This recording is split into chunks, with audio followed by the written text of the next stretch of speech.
All right, everybody, welcome back. Another news feed here for you. This one right off the bat, steel wheels. It is nice to see this, but people don't understand it. Many don't. Everybody spends tremendous money on aluminum wheels.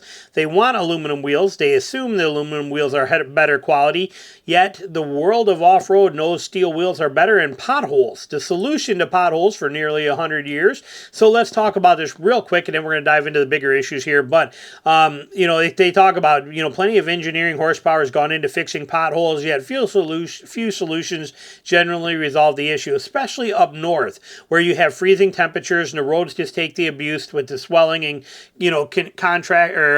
contracting and expanding and all this stuff. Potholes, you just can't get away from them. They're there. Steel wheels have long been forgotten, but could prove as a great interim solution against potholes, able to bend instead of cracking and failing. Okay, roads have become a minefield, seemingly invisible wheel and tire killing potholes. They're everywhere.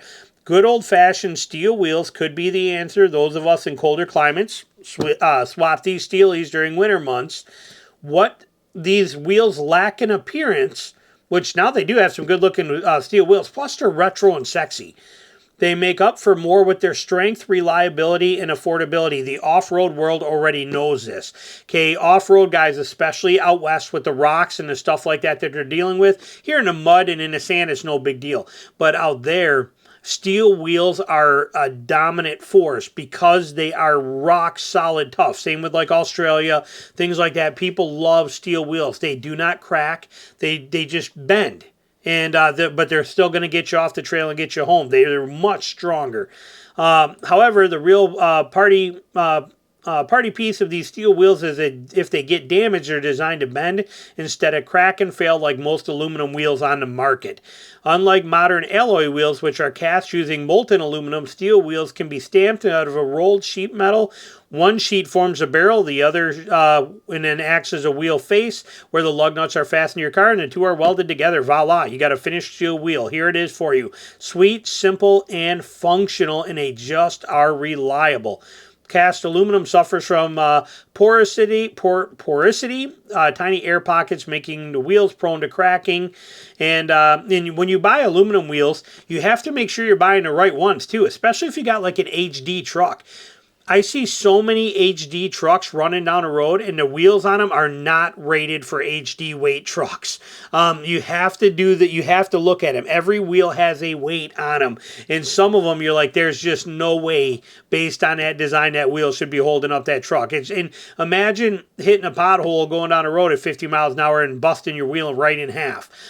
This stuff happens. So steel wheels are a very, very powerful thing. And again, like I said, the off-road community already knows that, loves and trusts them, and relies on them greatly. It says right here, Steelies are having their moment again. They're actually called Steelies. That's the term we hear all over the off-road world. Are having their moment again, with many new off-roaders offering them from the factory. Land Rover Defender, Jeep Wrangler, Ford Bronco, Ineos Grenadier, all of them are available with steel rims. We see it constantly, the steel rim option, and for good reason. And we see a ton of people putting steel rims on their actual trucks, and they're much cheaper. If your average steel wheel is going to cost you $300, or for your aluminum wheel, you can get Steelies for literally $100. That's a third of the price, and they're tougher, they're stronger, and again, now with the paintings and the coatings and some of the stuff and some of the patterns, they actually look really, really good. So don't rule out the idea of steel wheels. They're a much better wheel, hands down a much better wheel than anything you can buy aluminum. You're not putting bead locks on them and things like that, but understand there's a lot of beautiful things to steel wheels. Now, this one right here, the big one. Silverado GMC Sierras are among the most VIN-cloned vehicles in Canada. And if it's doing that in Canada, you know it will not be long before it is a problem here in the U.S. as well, too. What is VIN cloning? Okay, this is a big deal. The Chevy Silverado GMC have once again singled out as target of vehicle crime, this time in Canada. Recent study by Carfax Canada, thieves and fraudsters are particularly fond of the Silverado and Sierra when it comes to VIN cloning, with GM pickups taking a spot in Carfax Canada's list of top 10 most VIN cloned vehicles. VIN cloning, or revinning, is a type of auto fraud where criminals copy the vehicle identification number from a legitimate vehicle, then apply it to a stolen vehicle, then masking the stolen vehicle's actual identity. The scheme enables thieves to easily resell the stolen vehicle on the used market, thus putting unsuspected buyers at significant risk. Carfax Canada reports that 372,000 vehicles across the country have been affected by VIN cloning. That's just in Canada. Trucks and SUVs dominate the list, with most commonly cloned is with the Ford F-150, Ram 1500, and Jeep Wrangler leading the pack. Those are the number one clone.